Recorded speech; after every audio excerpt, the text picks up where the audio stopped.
Hello, my name is Elaine Leeder, and this podcast is called From Despair to Repentance: Jews, Spirituality, Prisons, and Restorative Justice. This program is sponsored by the Institute of Jewish Spirituality and Society, where I am a fellow. The mission of IJSS is to advance scholarship, social transformation, bringing Jewish spiritual knowledge to bear on the toughest challenges of contemporary society. We break down barriers between spheres of knowledge and practice, enabling long-term collaboration among scholars, social researchers, and human service practitioners. Please visit us at www.ijss.org to find out about what we do. In my capacity as a fellow, I've been speaking around the country about restorative justice using a Jewish spiritual lens. This year marks our first year with podcasts, bringing to you people who are engaging in the work on the ground, with people who are imbued with a spiritual practice as they engage in the world.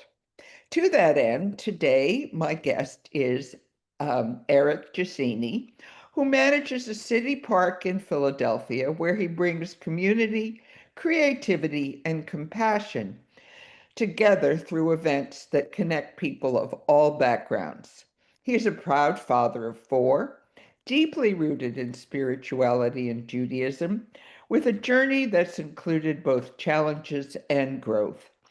His experiences include time spent in prison, shaping his understanding of faith, humility, and redemption. It has inspired him to build spaces of light, laughter, and second chances. Eric, thank you very much for joining me. And I need to add that Eric is a good friend of Rabbi Menachem Schmidt, who is the founder of IJSS, which is how I heard about you. So welcome, Eric. I wonder if you might just tell me, how did you meet Menachem and how did I end up with you? It's very funny. Menachem is before we live where we live now.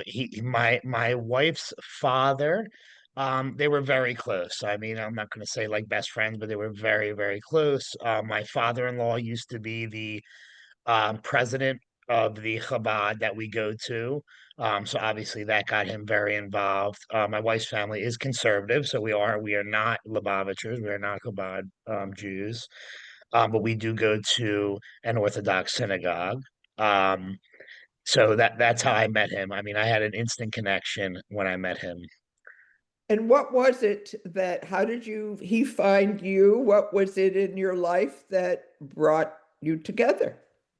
Well, it was what first brought us together was just the meeting and the connection to the basically the new synagogue that I belong to now, the new shul that I and have been for 12 years now, and just the new family that I was entering myself into, which would be my wife's family, and Menachem and I, it's my last name's Guisini. We'll get into it later, but I have tattoos on my body. I think I met him when I had shorts on. And it's like he's never, even to today, he's never once treated me any different from any other Jewish person that I've ever seen him talk to. Well, And that to me, go ahead. sorry. I No, no, wonder no. if you might tell us about a bit about your journey. One of the reasons I wanted to interview you is because you've been to prison and your life has been transformed by spiritual content. I wonder if you might tell me something about that background. I'd love to. Depending on what we want to talk about on this show and maybe a next, if we, depending on if it ever happens. But, I actually have two spiritual, you know, what's the word I'm looking for? I have two experiences, when I was locked up. So my first one, I got locked up in 2010 and I And was in the state. for what? Yeah, so it was burglary. I went into this house that was empty and, obviously took some things I shouldn't and, got caught. So, it was I was it was 2010. It was a long, it was a long time ago, and I was a silly kid, but I had nobody. I was down in Florida by myself, so my parents weren't around. Um, and I did this whole journey myself. So at that point, I ended up doing just about 2 years in prison, completely by myself. I was in the Panhandle of Florida, and honestly, I wasn't smart enough to know what was going on. So I actually felt more like I had to hide my Judaism, if that makes sense, in my first part of my journey. I mean, at that point, I was only what, 23, 24. I mean, it was, still wet behind the ears. I wasn't smart enough to even be on my own yet anyway in general. And I decided to leave my mom at a young age. And, you know, um, so, a lot of, in the state of Florida, it was very odd to me because they make you wear this wristband and it has your religion on them. And, I was in this panhandle. I was already kind of wasn't accepted because I was a Yankee. And then now I'm Jewish and there was all this gang, things going on around me and all of them, including the Aryans, which obviously you hear and I'm nervous about. So for more, it was about, that journey was more about, how can I survive, where I'm afraid of being Jewish right now. I have two, I regret it, but I don't. But I have two crosses tattooed on my body. One was for my best friend that passed away when we were younger. The other one was just kind of one to be seen when I was in there. So people would see that and not really think of me as anything else. I mean, they see my last name and they don't think Jewish, they think Italian. So, you know, it was merely just a fear factor, and that was my first journey. So what happened Um, to you there? You said you had so I, two experiences. yep. So I got out in 2013 from Florida. I came home, met my wife, met my future wife, and Menachem later that year, towards the end of 2013. So now we'll have to and mind you, my relationship with Menachem, my father hasn't been around a long time. My mother died years ago. So Menachem has honestly, like, when I say he steps in as a father, I think people underestimate how much I'm really saying that. I mean, I've never really had a good father, and I talk to him every single day, and so so we've built this relationship up. So in 2019, I'm now out 6 years. I'm working the same job. I'm actually managing this place called Jim Steaks. I don't work there now, but it's one of the big famous cheesesteak places. I was managing that for years. And in 2019, I get pulled over. We have two children now. My first son was born in 2015, my second son in 2017. It's 2019 now. My wife is pregnant with our third child. I get pulled over. They tell me I have a warrant out for my arrest in Florida. Um, so right then and there, they take me to this county jail in Philadelphia, where Menachem's already making calls, seeing what he can do. And between him and my father-in-law, who's a lawyer and who knew enough people that can help, I was out. I was out right away, but with the stipulation that I have to go turn myself in to Florida, that same place that I was so afraid to be, couldn't wait to leave. Now, mind you, when you talk about the perfect citizen, I've been that since 2013. I have no desire to be anything else but that. I shoot so much positivity out. I think I make people sick sometimes. Like, it's just the way I am. I have no desire to bring any negativity to anybody or even have it around me. I just don't have that desire. I've got that out of me and I made my mistakes. So now I'm being brought back into this fire again. And to the point where I was told I can't fly. I can't fly down there because TSA will flag me. I'm like, what are we talking about here? Like, I've been back home for over 6 years now. So I ended up having to take a Greyhound down to Seminole County Jail, which is in Sanford, Florida, which is where all my original stuff was. And they had these charges where it was something called absconding. So somehow they had me in their system that I was still running from something, but there wasn't anything left. But I was in their system, so it doesn't matter. I had to come down. So I end up doing, we could fast forward to what I did there. I ended up doing 4 months there. But this is where just life hit me a lot different. I mean, this experience was different. I had children at home. I had a wife. And when I tell you Menachem stepped in as a father, I had court dates every 2 weeks. They held me there for 4 months without my family. Menachem flew down on his own money twice a month. He would come to visit me. He would come to visit me in the jail, and then 2 weeks later, he'd be right in the court date, and I'd see him in court. I mean, this is somebody that came down more than my father-in-law was able to come down because it just didn't work out scheduling wise. This is somebody that didn't know me. This was 2019. This is somebody that didn't know me 6 years prior to that. It's just, and my experience in the inside where, I had this rabbi, and not only this rabbi, there was, believe it or not, I knew a rabbi in Orlando. His name is Yankee Majeski, and I also owe him part of my soul because he is another one that came and visited me. I knew him, believe it or not, before I even had to go back down there in 2019. I made these connections over those years, and you know, these are rabbis coming to have me wrap tefillin, and inmates are looking at me, but I don't care. This is something that I was now used to. This was part of me.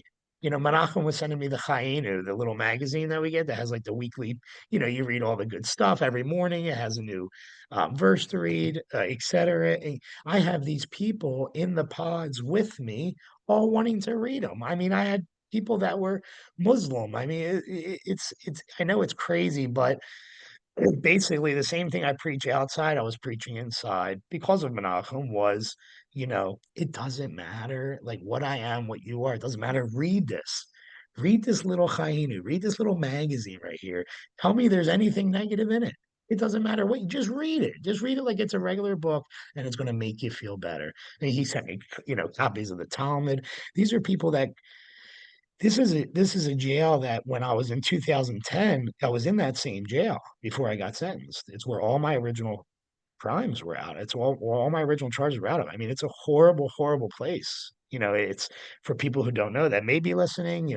Trayvon Martin was in that jail the same time I was, same exact time I was when I was younger. So he was. I mean, not Trayvon Martin. I mean, he was the little boy. He was the boy who got killed. The Guy Zimmerman. killed him, Zimmerman, right?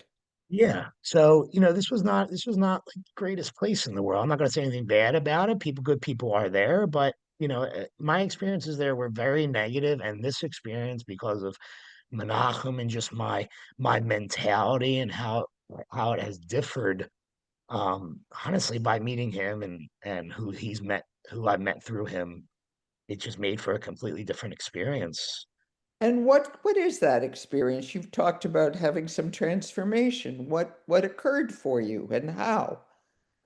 Well, and it's funny because this is strictly the locked up experience is more of the embracing. I was Jewish this time. I wasn't last time. I mean, I was because I'm always been and I was born Jewish. So, we're always going to be Jewish. But when I was young and I was scared and I didn't realize how much Judaism could have saved me back then and helped me even more back then, I was still afraid. This time it saved me. I mean, I went every court date. They wanted this was a ridiculous thing that they held me down there for 4 months. It was so ridiculous that after the 4 months, the judge told me that to go home. I was released, but the whole time the prosecution was trying to give me 9.5 years. This was something that the Aleph Institute, we got the Aleph Institute involved. They made an amazing, video for me. They came to Philadelphia to meet my family and my friends. I mean, this was something that I'm here with my 4 kids now, my 4 little kids and my wife, and my community. I'm here because of my community and Menachem being, the head of it.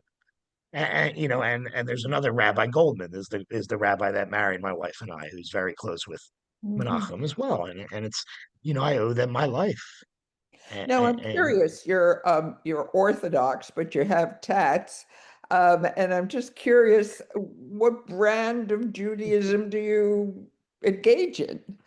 so I guess you would consider our household conservative. I mean, we keep kosher to the point where we don't eat pork or shellfish, but we don't kosherize our kitchen, if that makes sense. And I'm sure you know what I'm talking about. So, we're conservative. We're as far from not as far from Lubavitch as possible, but we're far from Lubavitch, but I don't feel that way.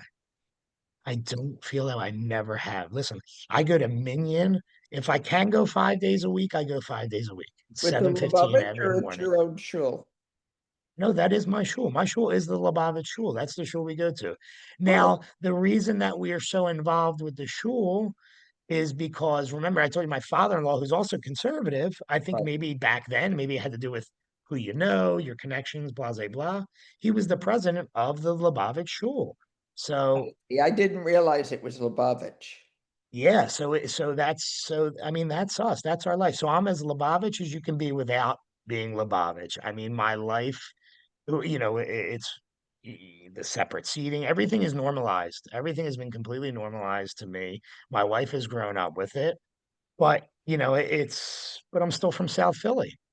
Mhm. So it's like and I work outside, so I'm still going to wear my shorts and my t-shirt if I'm allowed to wear it at work. I do have tattoos, which, as crazy as it may sound, I don't know if you've met any yet, but I've actually met some Chabad Jews that have tattoos. From their previous Um, lives? possibly. Uh, But it's a home where I'm no different. I don't wear what they wear. I don't dress the same way. I don't pray the same way. I don't read Hebrew as well as they do, but I'm just as Jewish as they are. At least that's how they make me feel. My mhm. mom's Jewish. I'm bar mitzvah boy. I was bar mitzvah in 1997. So, it's they treat me exactly like them. And it's amazing. I've never felt awkward there. Uh-huh. Um, and that's just with the whole community, with this whole Philadelphia, and we really say Philadelphia Chabad Lubavitch community because that's the community we don't know. We don't know the quote unquote Jewish community because there's a lot of there's Reform synagogues, conservative. We just Mhm. don't know that many because of Now, I'm curious, you say that you have brought this into your work. So how is that the case? What have you done in your job that's related to all this? I mean, more related to the prison than anything. I mean, it's my job from the cheesesteak place to my job now, which I love. I need to hire people that have been locked up. I just need it. My heart needs it to happen. I need to be that person because here's the thing. It's like I've been a food guy most of my life, minus the minor years I was locked up, but I've been a food guy and a customer service person. I love people, but there's only one job I want to do, but I can't do it because I don't have the education, or at least I continue to get denied for it. All I want to do is help people transition from prison to the real world. I had no help. They let me out of Florida with $20 in my pocket and a bus ticket, and they say, okay, here's a home you can go to if you want to. It's horrible. I had no zero help. Luckily I went all the way down to South Florida where if I'm sleeping outside, it's at least warm. But Mhm. it just doesn't need to be that way. And I'm not talking about helping Jews. I want to help everybody. There's people that are a lot worse off than us as Jewish people. I mean, especially from seeing how much help I received in 2019 and the people that I had to walk away from and leave in there that, will sit in there for things that are extremely minor. And, so my life, it's all I've ever wanted to do since I got out. I don't know if I'll ever be able to do it. I get turned down a lot for it, but I continue to tell people, you will never find somebody better at that job than me because I've been through the worst. Mhm. And I've But you been through do the worst. it in your work. You're helping to hire people, and you say that you live Yeah. a compassionate life. Yep. Yeah. So I mean, I have a kid that works for me now, Michael. I hired him. He was like 2 days out of, I think he was in prison. It was either jail or prison, right? I don't know if you know there's a difference between Yeah, I do. those. Maybe Of not course. in So, prison. Why don't you tell folks so what's the difference between a jail and a prison? I usually tell people who don't know, jail is you're sitting there, you're fighting your crime. So you're still going to court dates. It's very on edge. Nobody knows what's about to happen with the next step of their life. Prison, you know when you're going home, if you're going home. Some people are not, but you do have a date. So basically, it takes a while. It took me probably close to a year, but you settle with that, where you say, okay, well, this bunk right here, this is my home. This is my home. Let me make this my home. Otherwise, I'm not going to survive because you're going to go crazy. That's the easiest way I kind of explain the difference. Mhm. What was Um, your, I'm curious because I've had one other person who's been in prison on my podcast, but you're the only Please. the second. Perhaps you might be able to describe that transition from jail to prison and then learning to live your life in prison, because often people are incredulous that you can learn to live in a life Yeah. like that.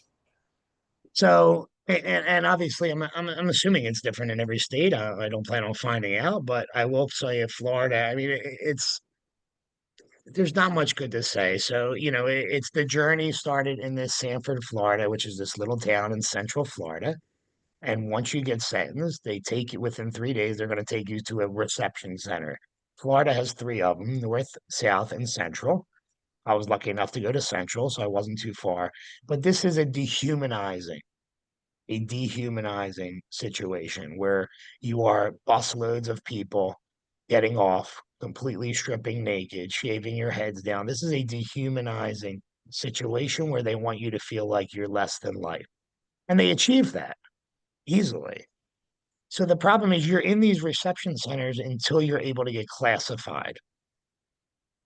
Mine, thankfully, were not that serious. I did get classified to a level 4, which is actually a maximum, which is not great. But I was lucky enough when I got there, which I was in this reception center for about 3 weeks. Then you have to take a 9-hour bus ride because if they think you have family somewhere close, you're going the furthest you could possibly go.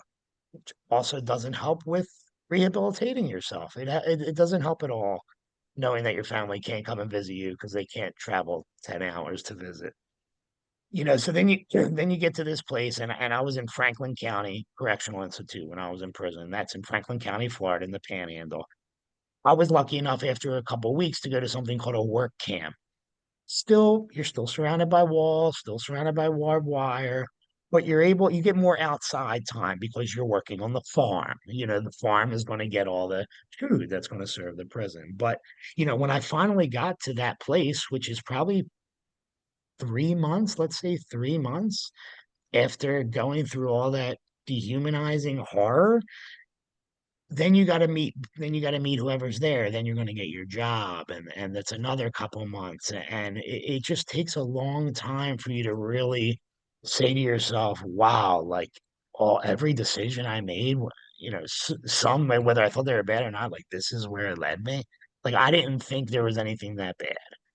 And it's like I said, we might need a different podcast at some point longer because I'll talk you to death. But you know, I had to do I had to do a lot of confinement when I was down there. And they stick you in this hole. They stick you in this hole by yourself. Toilets don't work, they don't feed you, they don't care. And I was part of that. I lost almost 40 pounds in almost a month and a half because they didn't feed me. When in It's the I hole? Was that when you were in the hole or just in Yeah, mainline? yeah, you're exactly right. Huh. You're exactly right. And I will tell you from going down, and this is another experience, not spiritually, but it is showed me the difference in maybe how we are advancing maybe as a better society because I believe, at least in the county jail system, there is no more solitary confinement. I Mm. don't know if the same as prison, but in the county jails, they are no longer allowed to stick you in your cell for 24 hours a day by yourself, take all your books away, take all your letters, pens, pencils, everything. I mean, you're in there with nothing. I mean, I don't know. I don't know why people want to do that to other people. I get some people do bad things, but I mean, let's just say these Jews wouldn't do that. We don't do that to other people. It's just not going to happen. I don't know who the heck wants to do that to other people, but it's out there. Mhm. And, I'm just sorry to say it. I couldn't do that to my worst enemy, and I was through it. Mhm. Um, Like it was hell, but you found yourself in it somehow. yeah, You did something. yeah, yeah. I found myself in it, but I mean, they had to find somebody weaker because I was too strong to give up. I mean, I was. I was able to make really the best of my situation. I mean, I'm in a state where there's nothing but gangs. I mean, as far as the prison world goes, they call it a retirement state. This is where all like the biggest leaders and all that, they're all in Florida now. And it's like it's crazy. And I'm this white kid from Philly, and I don't know a soul down there. And I ended up I ended up getting a job as like the canteen man, like the commissary guy. Hmm. You know what that means? That means people needed me. Hmm. And I had that. I had that job for over a year before I went to the hole because I had some things I shouldn't have, a little extra commissary. God forbid I have an extra bag of coffee. Why not throw you in the hole? It's sad, but I was able to make with a lot of scary situations around me. I was able to make the best of it. I will tell you, and I don't, and it was just my experience. I personally never felt from another inmate. I never felt in fear of death. Did I get in a fight or two? Yeah. I mean, it's hard to not, especially when you go through those reception centers. It's almost like a way to welcome you. It's a little ridiculous, but once again, I mean, this is the mindset. They want this gladiator mindset, but we're not gladiators. We're just regular people, and it's okay if we make a mistake. It is okay. Did you Yeah, make friends inside? Were there people in there that you grew to like? there's people I still talk to. There's So it was funny because when I did get locked up from Florida, I told them I had a college degree. At that point, I was like, why not? Let me just lie. It doesn't matter at this point, right? I mean, what are you going to do to me They now? know. So they had put that on their paperwork. So where I was had no GED program. Now I'm a high school educated guy. I'd like to say I'm pretty smart. I'm average, maybe a little above average. And they did not have a GED program. So I was able to have them allow me to teach their GED program. And I bet there's got to be files. There has to be proof of this because this is not made up. So in 2011 and 2012, me personally, I was the only teacher, and I swear I was smarter than all the cards there anyway, so it didn't matter. But um, I was responsible. I got like 9 or 10 people. Their GED. This one guy, his name is Horace, Horace. I love him. When he started there, I still talk to him on, social media. I'll check in with him every once in a while. He started this class. He had a fourth grade reading level in 90 days. I sent this man on a bus, on a prison bus with a couple other people to go get his GED, and then he ends up passing it. I mean, this is I was able to make such a ridiculously massive change to somebody's life in prison. It Right. doesn't matter. I That's a was making mitzvah. the best. That Yeah. was a massive before I even knew what a mitzvah was, it was a massive Oh, no mitzvah. big mitzvah. That was a massive mitzvah. And you know what? I love myself for it. I don't look for any medals or pats on the back, but I was just happy that I was able to do that. And it was to a good person.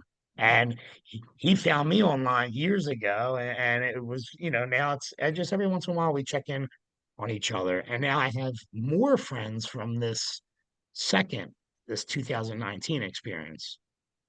Just being older, having older people in there with me in their 30s, and also having kids at home. I have a couple people. I mean, obviously, I haven't seen them because I'm home in Philly. I don't really have time to go to Florida and visit. But you know, consider myself close with them, at least as far They as I can inside or online. did they get out? One, I mean, you know how it goes. One has been back in like 1 or 2 times, but I think 2 or 3 of them have been out doing very well.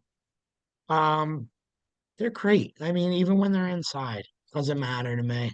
I just love them. If I think you're a good person, like I'm a pretty darn, I'd like to say I'm a good darn reader of a person. And once you got my heart, you got it. I don't care if you're locked up. It doesn't matter. I'm going to write you. I know. Um, you just have to. You You just know, have it's to. very funny. Sometimes I say to people, some of my best friends are inside prison, and everyone thinks I'm crazy. But what are you talking about? They'll say, but you and I know.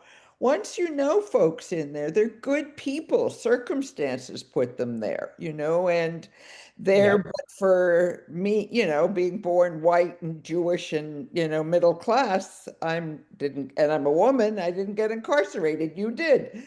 I mean, know about race and class and gender and all of that. So I'm thinking that we'll probably wrap up for now, and perhaps Sure. later in another time, you and I will get together and continue a discussion about life inside and Judaism. That would be amazing. Thank you so much for having me on. It's been a pleasure, Eric. It's a real Of pleasure course, getting to know you. you have a great night. Thank you, you too.